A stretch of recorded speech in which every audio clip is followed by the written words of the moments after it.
One Republican senator is under fire from all sides for racist comments made last week. Tommy Tuberville of Alabama made several inflammatory remarks about Democrats and black people while speaking at a rally in Nevada. Let's watch. Some people say, well, they're soft on crime. No, they're not soft on crime. They're pro-crime. They want crime. They want crime because they want to take over what you got. They want to control what you have. They want reparation because they think the people that do the crime are owed that. Bull. Here to discuss further is Newsweek contributor and business consultant Denise Long. Welcome, Denise. Good morning. Good to see you. Good to see you as well. So what was your reaction to the senator's comments? Well, I had to listen to it several times to make sure I heard him correctly. And I think, obviously, he needs to be censored by the Republican Party. And I added them with that statement on Twitter. There's no place for racist, inflammatory remarks in the public party. And that's part of the problem that we have in the party. The other part that disturbed me was how others in the crowd got really excited by what he was saying. Now, we might say that's what they're there to do. However, I'd love to maybe do a scan of the audience to see if there were any people who withheld their excitement based on what he said. I mean, yeah, and I want to read it again. He said they want crime because they want to take over what you got. They want to control what you have. They said they want reparations because they think the people that do the crime are owed that.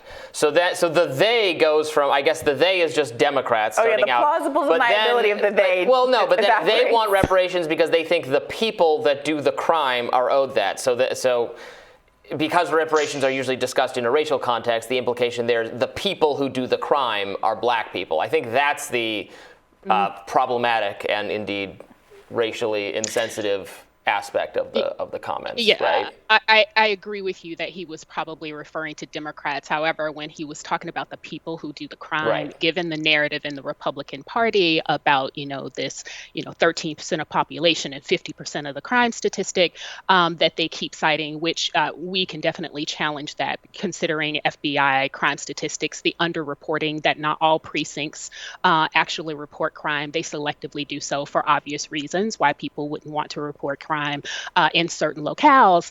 But it disturbs me that Tuberville felt, as a Republican from Alabama, felt so incredibly comfortable disparaging the Black American community, right? So while we do many people talk about reparations in regard to race, what we do know is that conversation has evolved in the United States and gotten back to its original intent, which is that it is a lineage-based conversation. It's not about all Black people. It is about, and it's not even about all Black people in America. It is about those, again, 40 million plus Black Americans who descend from chattel slaves. And it's not just about slavery. It's also about the 150 years after emancipation, and that Tuberville, as a Republican, the party of Lincoln, the GOP, which they love to tout, right? My party loves to tout that. But when it comes to the rhetoric and comes to the policy, they seem to forget where they came from. They seem to forget their origin. They seem to forget how we got the name, the gallant or grand old party. That's very disturbing, and it's something that we need to root out in the party if we are going to survive and actually be leaders in our nation. Well, also the people that do the crime. If we're talking about crime, I mean, there's an implication here that like Black people are committing all the crime against white people, but of course we know Black people are also disproportionately, or low-income people, minority people, people who live in cities, people who live in communities that are struggling are disproportionately the victims of crime. So that would be it's a very and that's where that 1350 thing comes in, right? Black people are 13% of the population, and this is the rhetoric, and they complete 50% of FBI reported crime statistics, according to FBI statistics.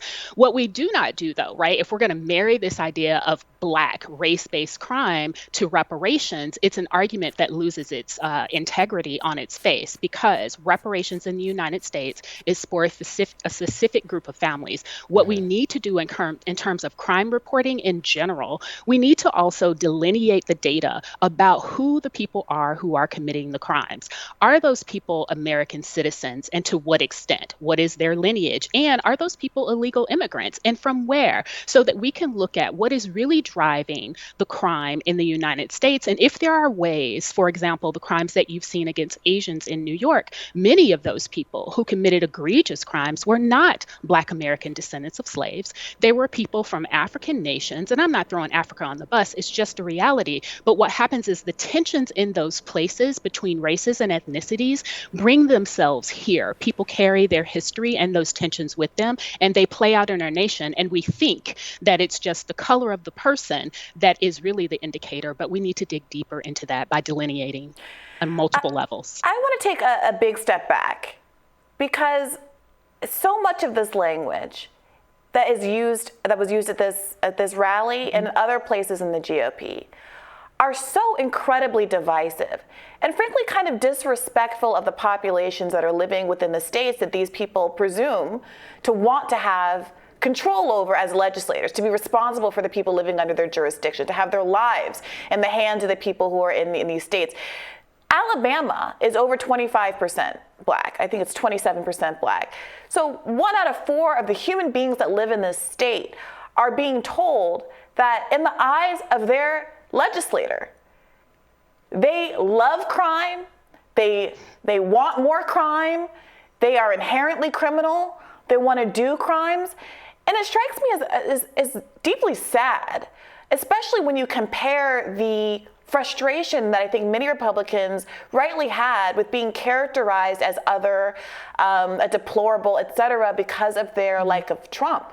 And when I compare the idea of being a deplorable, which I have from the jump condemned that sort of language when applied to voters, and look at the casualness with which a legislator is willing to say that 25+% of its population are inherently criminal, and moreover, don't deserve consideration for very recent crimes that have been at the hands of the state that have befallen their families. When we're talking about redlining, when we're talking about the fact that so many Black Americans, including my own parents, were born into a world in which they literally did not have equal rights under the law, especially in the South. My father's family is from Virginia. He graduated from the first integrated high school class in his school, and all of his older siblings obviously went through a segregated school system. This is not ancient history. These are my aunts and uncles, as you well know.